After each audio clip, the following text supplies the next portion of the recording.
Hello and welcome to my human design channel on YouTube. Today we're going to be looking at what binds us. And one of the amazing things about human design is you can get to see that you are indeed a pattern in a program. And that pattern can be read through the human design system. So you are bound by the limitations of your design. And you're also bound by the ignorance of your design because you're following something that is not you. And when I say follow, I mean being entrapped by it. The design is fixed and consistent. Wherever we have channels, wherever we have gates and fixed centers, this is us. This is part of our pattern. And the problem arises in those gates and centers that are open. So, for example, if you have a 49th gate in an open solar plex, you are living with a highly sensitive feeling about rejection, the fear of abandonment, the fear of taking things too sensitively, in case you're going to be rejected, and living with that fear. So fear is a large part of what binds us in the not self.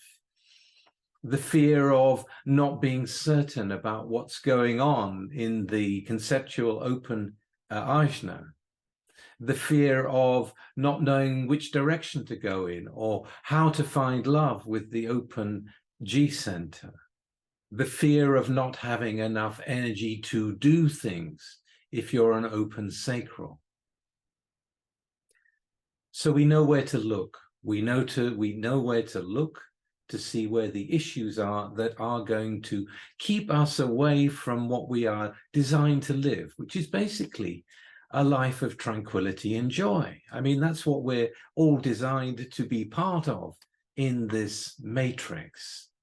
And yet there are important survival demands on each one of us. This is a material world after all. So you say, well, it's all well and good, Richard, to talk about being joyful and tranquil and contented, but I've got to go and get money to live. Yes, but who is going out to get money to live? If you're a sacral being, and the vast majority of you will be, what kind of work have you got into that you have to go, that you have to be caught in those bonds? If you've got an open will, did you get the right price? Are you being paid enough for the work that you're doing? Do you feel nourished by what you're doing? Are you satisfied at the end of the day? Or is this sinking feeling that you got to go back into the same bloody place every day?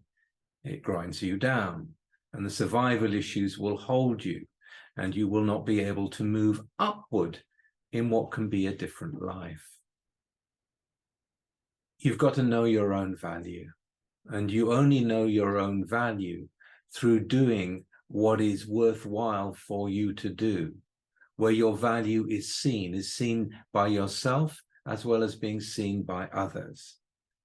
Now, a slave is someone who has to work in order to live, who has to obey to stay alive. You don't have to obey the not self. You need to challenge the not self. You need to look at it. You need to see how it's coming up in your life and how it's messing up your life. I think of the not self as a kind of petty tyrant. It's a conceptual framework that we've got locked into in different ways, depending on the gates, depending on the centers. This is what we have to get free of. And you only get free of it first by being shown what it is. And this is where human design comes in so beautifully. In every time I've done charts, and I've been in human design for 25 years, I've seen thousands upon thousands of charts, and I've seen the same commonalities come up. The same difficulties come up in one person or another, dependent on where that openness is, or where the dysfunction is happening in the life. It's quite clear because it's always happens. This is the wonderful thing about the not self. Wonderful, Richard? What's wonderful about that? The wonderful thing about the shadow is that it doesn't change. The wonderful thing about the bonds is that they are bonds that you can recognize once you see them. And the first thing is to see them and break free of them. You can't break free of something if you're held in it and you don't know it's there. So one of the ways many of us get caught is by being in wrong relationship to those around us.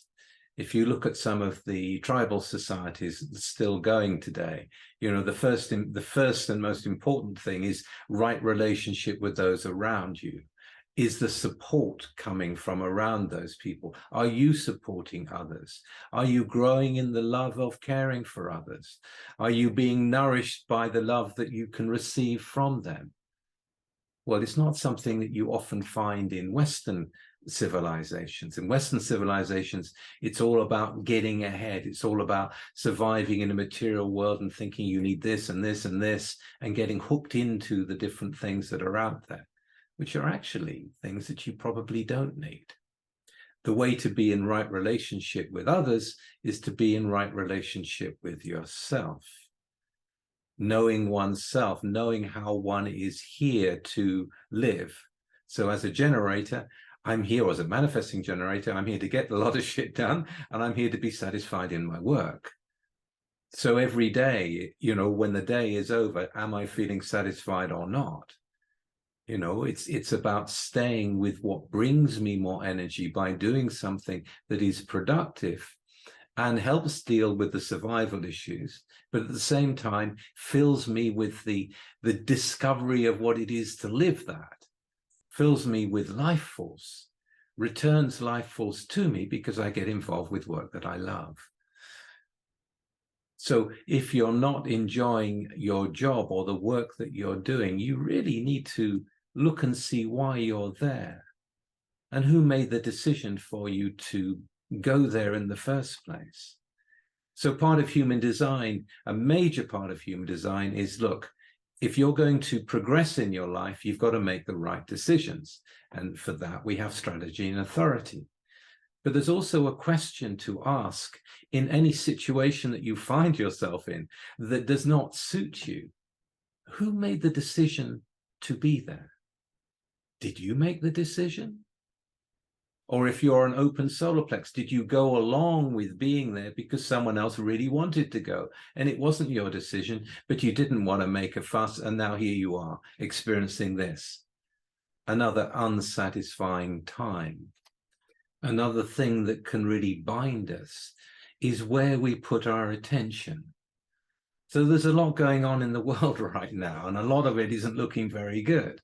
So are we caught in that overall global fear of the change that is happening, the change that we know has to happen because we're coming to the end of the cycle?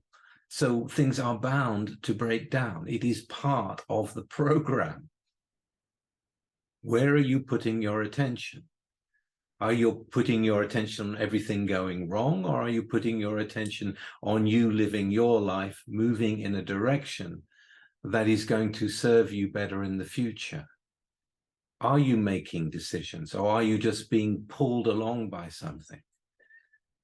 Human design gives us the opportunity to know who we are and then live it. Where that leads to, no one can really know, except it leads to less resistance. It leads towards the life that we're here to live. Now, we can't just move there because we have the idea of what it is. We have to move a step at a time, according to what we respond to, according to what we're invited to if you're a projector.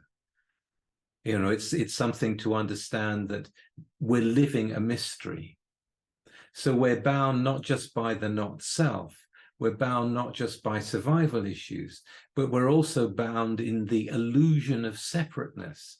If you want to add another layer onto it, we are all connected, and yet we are caught in the illusion of separateness. Now, I bring that up, one, because it's something new to me that I've just discovered, and two, it gives another view on human design and what human design actually is. Apparently, the theoretical physicists have come to the point where they've seen beyond space and time, that space and time in the way that we experience it as human beings in the normal sense, space and time, there is something beyond that, beyond the this and that. And beyond the this and that, and beyond space and time, there are geometric objects of which we know very little, that we've just discovered. This is a very recent discovery. So there are things going on beyond our ability to even conceive of them, that we are also held into that. However, that doesn't mean that it is beyond us to break those bonds. Why? Because we've always had a connection to the totality. We've always known that connection with nature. There are many ways that are now moving in the world that are surprising. In a way, they're surprising. Did you know that the greatest growing religion, or what they're calling a religion in England, is shamanism? People going into ayahuasca, people going into the plant spirit medicines and opening themselves up to experiences beyond the mundane bounds that they are living by. Many people find themselves transformed in a new way because of that. Now, we've got a long way to go. There's a lot of remembering to take place. There's a lot of understanding how we have been misinformed about the nature of reality, and how many things have been suppressed in terms of the true nature of reality and our place in it. Now, I don't know how long it's going to take for human beings to remember that, to come back to that, but I know we're on our way. I don't know how much I'm going to see of it, but from what I'm seeing now, I'm very hopeful. So although we may be bound by our not self, and bound in this program, and even bound within time and space that isn't really real, it's still our life. It's still our life to live as fully as we can. And that's an ongoing process. It's about being in the process. It's about staying with the process. And it's about being true to who you are. That gets us free, a little bit at a time. And yes, suddenly things can happen and break away. And we're free in a part of our lives we never knew we were going to be, or never even thought about. But that's not for us to make decisions on that. We make the decision to get there, and then it opens up.